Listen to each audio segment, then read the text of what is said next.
Like anybody, I would like to live a long life. Longevity has its place. But I'm not concerned about that now. I just want to do God's will. And He's allowed me to go up to the mountain.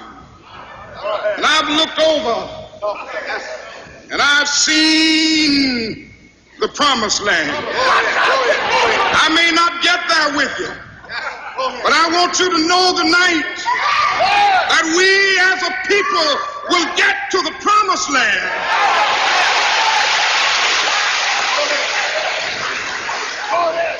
So I'm happy tonight. I'm not worried about anything. I'm not fearing any man. Mine eyes have seen the glory of the coming of the Lord. About that day when we will be victimized with what is life's final common denominator. That's something that we call death. We all think about it, and every now and then I think about my own death, and I think about my own funeral, and I don't think of it in a morbid sense. Every now and then I ask myself, what is it that I would want said? And I leave the word to you this morning.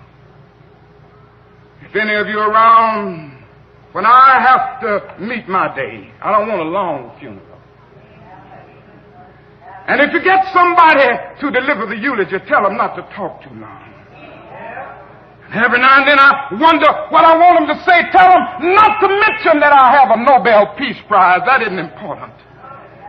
Tell them not to mention that I have 300 or 400 other awards. That's not important. Tell them not to mention where I went to school. I'd like somebody to mention that day that Martin Luther King Jr. tried to give his life serving others.